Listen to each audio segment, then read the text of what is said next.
Hello दोस्तों, आपका स्वागत है आपके अपने चैनल एग्जाम विद कुलदीप पर। आज हम पढ़ेंगे कक्षा 12 में एनसीईआरटी में लोकतांत्रिक व्यवस्था का संकट। ये चैप्टर है छठा। मैं आपको ये चैप्टर करा रहा हूँ जो बोर्ड परीक्षा के लिए इंपॉर्टेंट है, जहाँ से सबसे ज़्यादा क्वेश्चन आते हैं। ठीक है, तो कुछ बच्चे कह रहे थे कि आप सर क्लास दूसरा चैप्टर नहीं कराया, वो नहीं कराया, तो वे चैप्टर मैं बाद में कराऊंगा। पहले वे पढ़ा रहा हूँ मैं आपको जहाँ से बोर्ड में प्री बोर्ड में क्वेश्चन आते हैं या आएंगे। तो इन्हीं चैप्टर से क्वेश्चन ज़्यादातर आपके पेपर में आते हैं। तो आज हम पढ़ेंगे लोकतांत्रिक व्यवस्था का संकट। जैसे लोकतांत्रिक व्यवस्था चल रही थी कांग्रेस की सरकार की, तो उसके सामने संकट आ गए। तो क्या संकट आए? तो भारत में आपातकाल लग गया। उसके क्या संदर्भ रहा, मतलब कि क्या कारण रहे कि भारत में आपातकाल लग गया? तो पहला देखो, आपातकाल की पृष्ठभूमि। आपातकाल भारत में कैसे लगा, क्यों लगा, उसके क्या कारण रहे? तो उसके बहुत सारे कारण थे, तो उसमें पृष्ठभूमि देखेंगे। ये एनसीईआरटी बुक से है आपका। पहला है आर्थिक संदर्भ में। आर्थिक संदर्भ में कैसे? जैसे ही 1971 में भारत के सामने बहुत सारी आर्थिक समस्याओं का सामना करना पड़ा। क्यों? द्वितीय विश्व युद्ध हुआ पाकिस्तान के साथ में, और 1971 में ही क्या हुआ, 1971 में भारत की स्थिति, इसमें क्या कहा, जो इंदिरा गांधी थी 1971 में भारत की आर्थिक स्थिति कमजोर हो गई, क्योंकि उन्होंने क्या कहा था, 5वीं पंचवर्षीय योजना में इंदिरा गांधी ने गरीबी हटाओ का नारा दिया गया, और वो नारे को पूरा नहीं कर पाई थी इंदिरा गांधी जी। ना सामाजिक आर्थिक विकास नहीं हो पाया, जिसके कारण जनता क्या हो गई, आक्रोश। जो विपक्ष दल थे उन्होंने इसका विरोध किया, जनता को आक्रोशित किया, और जो तेल की कीमतें थी 1974 में 30% तक बढ़ गई थी। खाद्यान्न में गिरावट 8% तक आ गई थी, और 1973 में जो तेल की कीमतें थी या कोई भी चीजें थी महंगी हो गई थी, वो 23% थी। 1973 में 23%, 1974 में 30% तक तेल की कीमतें बढ़ गई थी, और खाद्यान्न में गिरावट आ गई थी 8% तक की। तो यहाँ पे आर्थिक स्थिति बेकार हो गई थी, तो इसलिए भारत में आपातकाल की स्थिति उत्पन्न हुई। पहली पृष्ठभूमि होगी आर्थिक संदर्भ में। तो और सबसे बड़ी बात है 1971 में क्या हुआ, जैसे ही बांग्लादेश स्वतंत्र हुआ तो पूर्वी बंगाल, उसमें जो है 80 लाख शरणार्थी भारत में आए। तो भारत पे भी बहुत बड़ा बोझ पड़ा इस चीज का। किस चीज का? कि यहाँ पे शरणार्थी आ रहे, उनको शरण दी, है ना। तो आर्थिक स्थिति बेकार हो गई भारत की। इसलिए क्या हुआ, जो विरोधी पार्टियां थी, विरोधी दल थे, उन्होंने इसका विरोध करा, जनता को जागरूक किया, तो उसके कारण भारत में आपातकाल की पृष्ठभूमि तैयार हो गई। दूसरा, गुजरात व बिहार के आंदोलन। देखो गुजरात में जो थे, गुजरात में आंदोलन करा, छात्रों का आंदोलन हुआ। यहाँ पे चुनाव की मांग करी मोरारजी देसाई ने जनवरी 1974 में। पूछता भी आपसे कब? जनवरी 1974 में मोरारजी देसाई ने कब मांग की? जनवरी 1974 में गुजरात में। तो मैं इसको यहाँ लिख देता हूँ। देखो गुजरात के बारे में, जनवरी 1974 में। कब? जनवरी 1974 में मोरारजी देसाई ने विधानसभा के चुनाव की मांग की, दोबारा चुनाव हो। तो वहां पे जैसे ही चुनाव हुए तो वहां पे किसकी सरकार बन गई?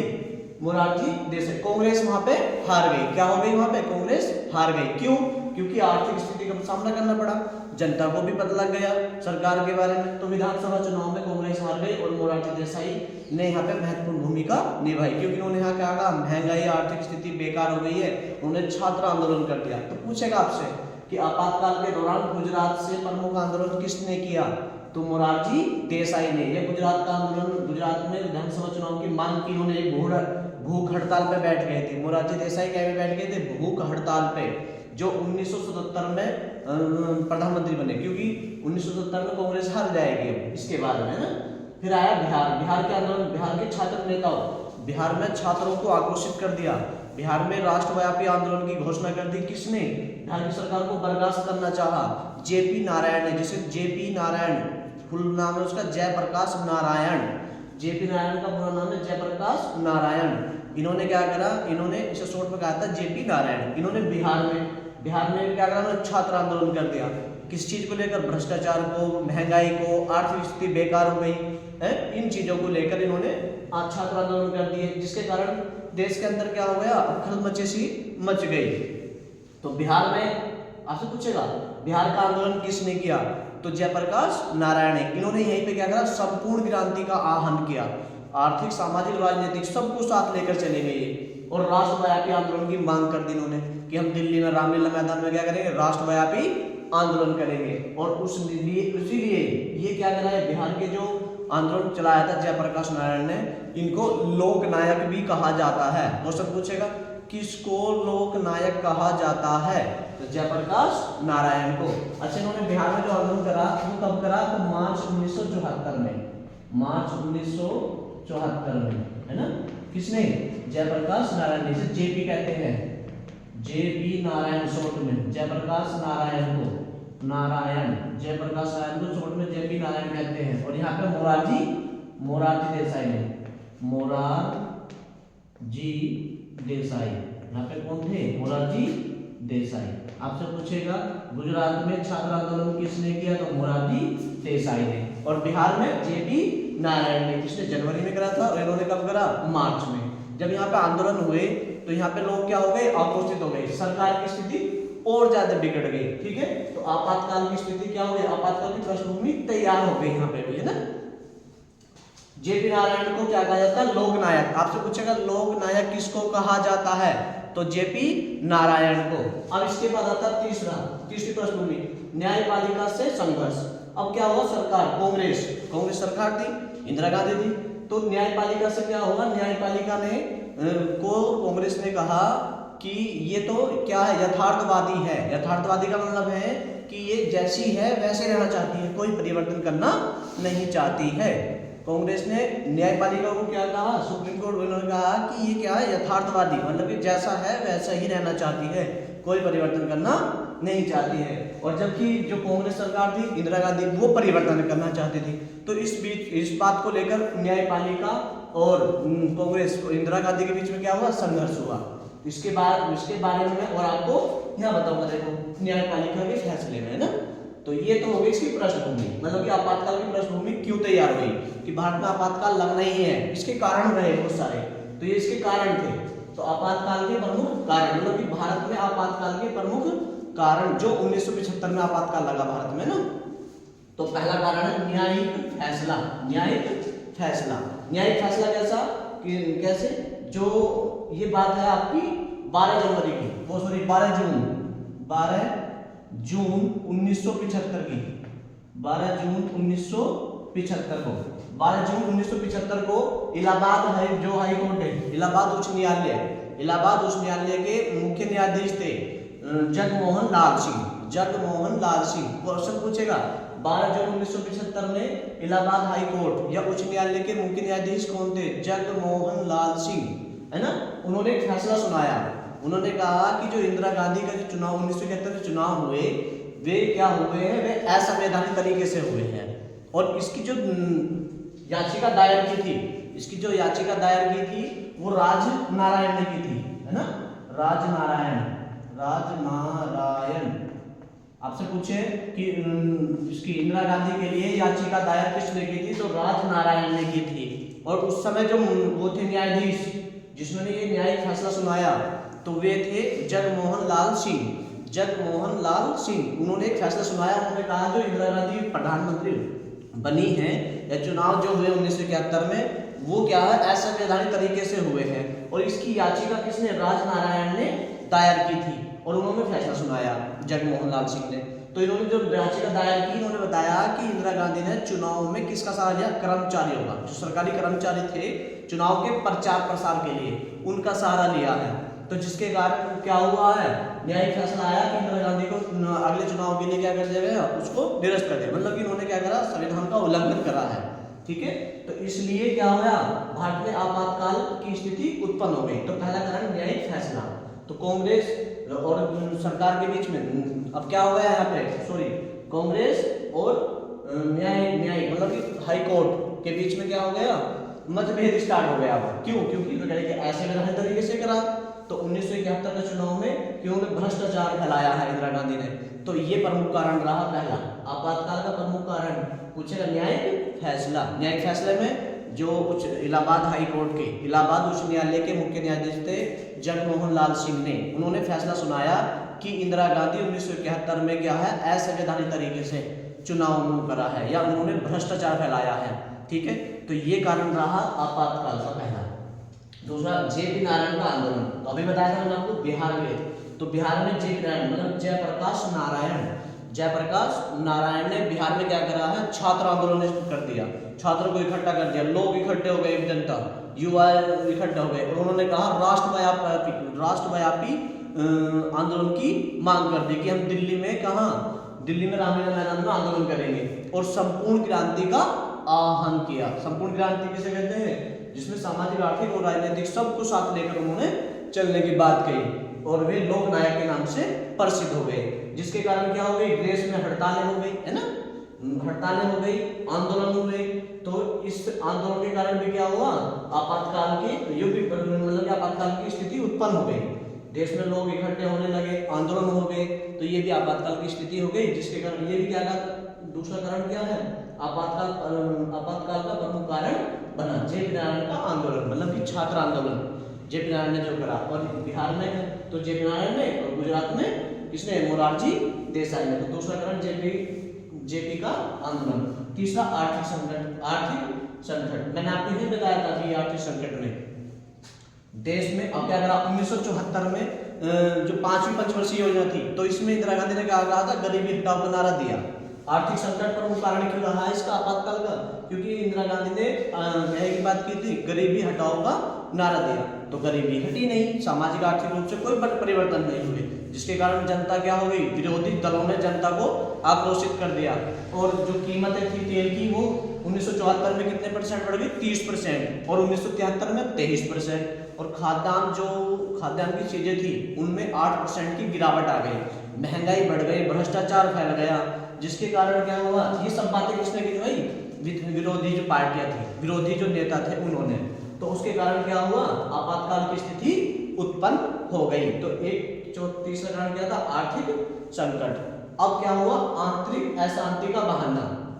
अंत में जब इंदिरा गांधी को लगा कि अब क्या हो गई, अशांति फैल गई, तो इंदिरा गांधी ने क्या कहा, आंतरिक अशांति होना, इंदिरा गांधी ने आंतरिक अशांति का बहाना लेकर, है ना, बहाना लेकर तब 25 जून, कब की बात है ये, 25 जून 1975, 25 जून 1975 को उन्होंने क्या करी, सिफारिश करी क्योंकि वो प्रधानमंत्री थी, तो उन्होंने सिफारिश करी किसकी, आपातकाल लागू करने की। किससे की, तो इस समय भारत के राष्ट्रपति थे फखरुद्दीन। कौन थे इस समय भारत के राष्ट्रपति, फखरुद्दीन,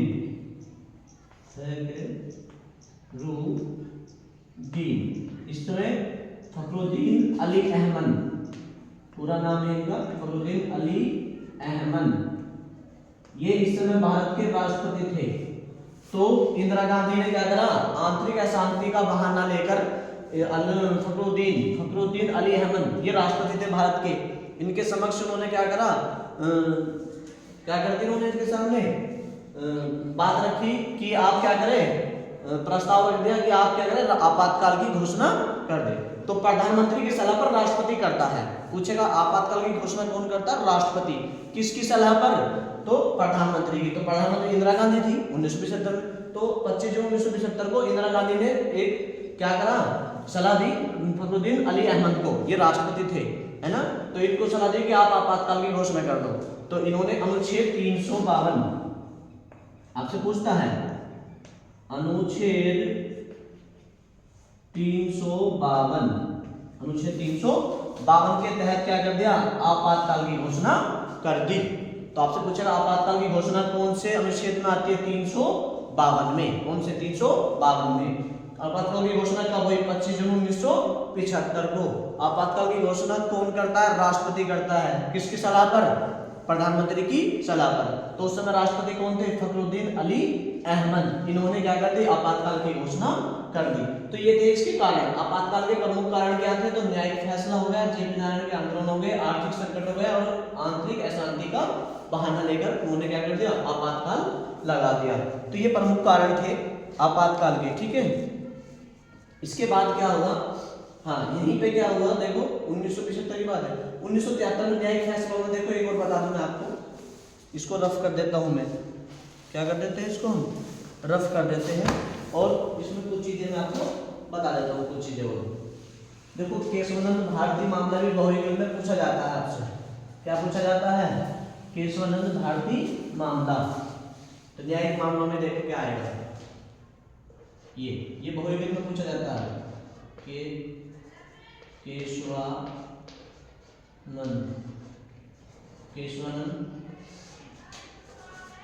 केशवानंद वाद भारती मामला कहते हैं मामला कहते हैं या वाद कहते हैं या विवाद कहते हैं। तो ये कब आया 1973 में। कब आया ये 1973 ईस्वी में। पूछेगा केशवानंद भारती मामले का संबंध, केशवानंद भारती मामले का संबंध किससे है, कब आया तो 1973 ईस्वी में। अच्छा इसमें क्या बात की गई, जो न्यायिक फैसले, चलो ये सुना दिया गया। अब इंदिरा गांधी और किसके जो सुप्रीम कोर्ट था उनके बीच में बहस चली, आपस में दोनों में न्यायिक संघर्ष हुआ, तो उसमें केशवानंद भारती मामले की बात की गई। तो इसमें क्या कहा, सुप्रीम कोर्ट ने कहा कि संविधान, क्या कहा था, संविधान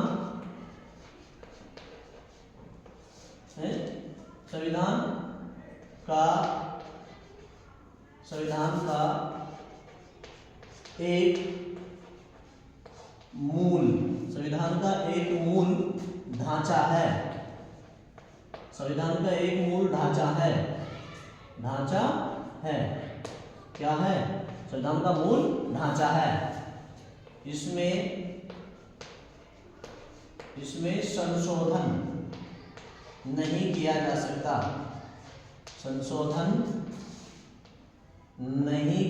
सकता, नहीं किया जा सकता।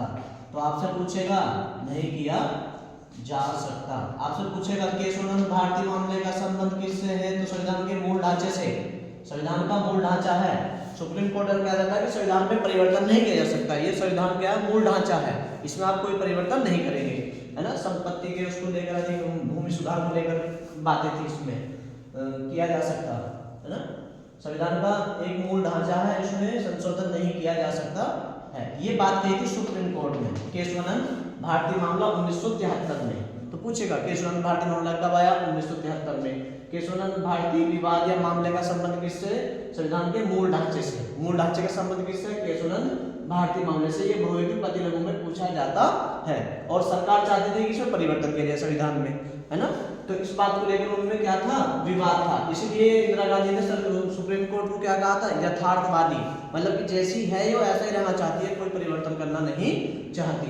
तो ये भी ध्यान रखना आपको बहुविकल्प में। 1973 की बात आई, अब 1974 की भी बात सुनो थोड़ी सी। आपातकाल में क्या हुआ, रेल हड़तालें भी हो गई। क्या हुई, देखो 1974 में रेल हड़तालें, 1974 में क्या हो गई, रेल हड़तालें। तो आपसे पूछेगा आपातकाल के दौरान रेल हड़तालें कब हुई, तो सन 1974 में। क्यों हुई, क्योंकि रेल के कर्मचारियों को वेतन नहीं मिल पा रहा था, उन्होंने काम करना बंद कर दिया, तो इसलिए रेल हड़तालें हुई, ठीक है। और मैंने आपको बताया आपातकाल कब लागू हुआ, तो 25 जून 1975 को, 25 जून 1975 को। और कितने महीने रहा ये, लगभग 21 महीने। आपसे पूछे लगभग कितने महीने रहा, तो 21 महीने रहा, है ना। शायद 21 मार्च की बात है, 21 मार्च 1977 तक, ठीक है जी। आपातकाल कब लगा, तो 25 जून 1975 को। कितने महीने लगा, तो 21 महीने लगभग। और कब तक लगा, तो 21 मार्च 1977 को। अच्छा, आपातकाल जब 1975 में लगा तो अनुच्छेद कौन सा था, 352। आपातकाल की घोषणा किसके अंतर्गत, तो अनुच्छेद 352। कौन करता है, राष्ट्रपति। तो राष्ट्रपति कौन थे, फखरुद्दीन अली अहमद। किसकी सिफारिश पर, प्रधानमंत्री की सिफारिश पर। तो प्रधानमंत्री कौन थी उस समय, इंदिरा गांधी, ठीक है। ये हो गए इसके कारण, जो आपातकाल लगा। और 1975 में जो आपातकाल लगा वो तीसरी बार लगा था। पूछेगा कि कौन सा आपातकाल लगा था, जो तीसरी बार, क्योंकि भारत चीन युद्ध के दौरान लग गया था, और भारत पाकिस्तान के दौरान, और तीसरी बार ये आंतरिक वाला, वो युद्ध वाला था। तो आपातकाल की स्थिति होती है, आपातकाल कैसे लगता था, बाह्य आक्रमण, या तो कोई देश हमारे पर आक्रमण हो रहा है, या आंतरिक अशांति के कारण आपातकाल लगता था। अब आंतरिक अशांति को हटाकर क्या कर दिया गया, उसमें सशस्त्र विद्रोह शब्द कर दिया गया है। ये 44वें संविधान संशोधन पूछेगा 44वें संविधान संशोधन का संबंध किससे है, या 44वां संविधान संशोधन कब आया था, 1978 में। इसका संबंध किससे है, तो किससे है, अशांति, ये था ना अशांति, अशांति शब्द को हटाकर क्या कर दिया गया है, सशस्त्र विद्रोह कर दिया गया है। ठीक है, तो ये थे इसके कुछ महत्वपूर्ण बिंदु जो आपके पेपर में पूछे जाएंगे। पूछेगा आपातकाल कब लगा, कब तक चला, रेल हड़तालें कब हुई, है ना, जेपी नारायण कौन थे, लोक नायक किसे कहा जाता है, तो जेपी नारायण को, जिन्होंने बिहार में आंदोलन किया, है ना। अब इसके बाद क्या हुआ, इसके आपातकाल के प्रमुख परिणाम पूछता है, मतलब इसके क्या परिणाम हुए या प्रभाव, आपातकाल के प्रभाव या परिणाम। तो पहला प्रभाव या परिणाम क्या हुआ, देखो, नागरिक स्वतंत्रता पर अंकुश। देखो जब यहाँ आपातकाल लग गया, आपातकाल तो राष्ट्रपति शासन, मतलब जब आपातकाल लग गया तो खत्म 352 में। आपातकाल के प्रमुख क्या हो गए, परिणाम या प्रभाव। अब आपातकाल लगा तो उसके बाद क्या परिणाम निकला, क्या रिजल्ट निकला, तो पहला नागरिक स्वतंत्रता पर अंकुश, मतलब रोक लगा दी गई। नागरिक स्वतंत्रता किसे कहते हैं, लोगों के जो मौलिक अधिकार थे उनका उन पे निष्क्रिय हो गए, मतलब कि उन पे अंकुश लगा दिया गया, मौलिक अधिकारों का हनन होने लगा। ठीक है, तो पहला कारण आपातकाल का प्रमुख कारण क्या था, लोग स्वतंत्र नहीं रहे अब, है ना, नागरिक स्वतंत्रता पर अंकुश, लोग स्वतंत्र नहीं रहे, लोगों को क्या कर दिया गया, लोगों को संदेह के आधार पर गिरफ्तार किया जाने लगा और उनके मौलिक अधिकारों को छीन लिया गया, मतलब कि उनके मौलिक अधिकारों का हनन होने लगा। ये पहला परिणाम हुआ। दूसरा परिणाम, प्रेस सेंसरशिप लागू कर दी गई। अच्छा, पूछता भी क्वेश्चन, प्रेस सेंसरशिप क्या है, जब कोई भी आप समाचार पत्र या पत्रिकाएं संपादित करोगे, छापोगे, तो उससे पहले आपको, छापने से पहले आपको सरकार की अनुमति लेनी पड़ेगी, उसको कहा जाता है प्रेस सेंसरशिप। आपसे पूछे प्रेस सेंसरशिप क्या है, तो जब भी आपातकाल के बाद, आपातकाल के दौरान क्या हुआ, यदि आपको कोई भी पत्रिका या समाचार पत्र छापना है तो उसकी अनुमति किससे लेनी पड़ेगी, आपको सरकार से। ठीक है, इसको ही कहा जाता है प्रेस सेंसरशिप। लागू कर दिया गया जिससे जनता आक्रोशित हो गई, और भी, है ना, जनता सरकार से क्या हो गई, नाराज हो गई। यहाँ भी नाराज हो गई क्योंकि मौलिक अधिकारों का उल्लंघन होने लगा, और यहाँ भी प्रेस सेंसरशिप। यदि आपको पत्रिका छापनी है, समाचार पत्र छापना है, तो प्रेस पर रोक लगा दी गई। यदि आपको छापना है तो पहले किससे लोगे आप इजाजत, सरकार से। सरकार कहेगी तो छापोगे, नहीं तो नहीं। तो यहाँ भी जनता क्या होगी, सरकार की विरोध तो हो ही जाएगी। अब राजनीतिक विरोधियों की गिरफ्तारी। राजनीतिक विरोधी कैसे थे, जो राजनीतिक विरोधी थे, जैसे जेपी नारायण थे, मोरारजी देसाई थे, और बहुत सारे नेता थे, राजनीतिक पार्टियां थी, नेता थे जो आंदोलन कराते थे, आंदोलन में भाग लेते थे, उन सबको क्या कर दिया गया, गिरफ्तार कर लिया। उनके साथ में आम जनता भी गिरफ्तार हो गई जो आंदोलन में भाग लेती। तो इससे क्या हुआ, देश क्या परिणाम हुआ, आपातकाल के बाद के परिणाम क्या हुआ, इसका परिणाम ये हुआ, तो राजनीतिक विरोधी पार्टी थी उनको गिरफ्तार कर लिया गया, नेताओं को गिरफ्तार कर लिया गया, उनकी पार्टी के जो नेता थे उनको गिरफ्तार कर लिया गया। 676 के लगभग प्रमुख जो बड़े नेता थे उनको गिरफ्तार करके जेल में डाल दिया। जिससे क्या हुआ, अब उनके संपर्क में भी तो जनता होगी, जो नेता थे, तो वे भी क्या हो गई, सरकार के अपोजिट हो गई, है ना, विरोधी हो गई। तो राजनीतिक विरोधियों की गिरफ्तारी हो गई, ये परिणाम हुआ। ठीक है, तीसरा जबरन नसबंदी। जबरन नसबंदी का मतलब है, अब क्या करने लगी सरकार ने एक अभियान चलाया, जबरन नसबंदी अभियान चलाया। इन्होंने क्या करा कि जनसंख्या वृद्धि को रोकने के लिए जबरन नसबंदी, किसी जिसके जनसंख्या ज्यादा करते थे, ज्यादा बच्चा पैदा करते, तो उनके क्या करने लगे थे, ताकि ज्यादा बच्चा पैदा ना हो सके, जबरन पकड़ के व्यक्तियों को, मनुष्यों को क्या करने लगे, नसबंदी करने लगे, है ना, जिसके कारण जनता क्या हो गई, सरकार के विरोध में हो गई। तो ये परिणाम हुआ, जबरन नसबंदी के परिणाम क्या हुए कि सरकार उनसे क्या हो गई, विरोधी हो गई। तीसरा, चौथा 44वां संविधान संशोधन। आपसे पूछेगा 44वां संविधान संशोधन कब हुआ, तो 1978 में। 44वां संविधान संशोधन कब हुआ, 1978 में। तो इसका संबंध क्या था, जो अशांति शब्द था, अशांति जो शब्द था, जिसमें अशांति, आंतरिक अशांति शब्द जो था, जिसके आधार पर आपातकाल लगा था, उसको हटाकर सशस्त्र विद्रोह शब्द कर दिया गया। ये थे इसके परिणाम और वे थे उसके कारण जो मैंने आपको बताए। तो जयप्रकाश नारायण के बारे में आपको याद रखना है, रेल हड़ताल कब हुई और कौन कौन इसमें आपातकाल की घोषणा कब हुई, किसके समय में हुई, तो इंदिरा गांधी के समय में हुई। अब इसका परिणाम क्या हुआ, 1977 में जब चुनाव हुए तो कांग्रेस की सरकार हार गई और मोरारजी देसाई भारत के प्रधानमंत्री बने। क्यों, क्योंकि सरकार ने बहुत सारे क्या करते थे जनता के विरोध में, या बहुत सारे परिणाम हुए इसके, यही नागरिक संहिता पर उल्लंघन कर दिया उन्होंने, लोगों को आजाद नहीं रहने दिया, उनके मौलिक अधिकारों का हनन कर दिया, प्रेस सेंसरशिप लाने लगे, है ना। सरकार ने बहुत सारे विरोधी, जन विरोधी क्या कर दिया, कार्य कर दिए, जिसके कारण सरकार से जनता क्या हो गई, विरोधी हो गई। और सरकार किसकी बनी, पहली बार गैर कांग्रेस सरकार बनी, मोरारजी देसाई की। तो यदि आपको वीडियो अच्छी लगी है तो चैनल को सब्सक्राइब करें, वीडियो को लाइक करें। Thank you for watching.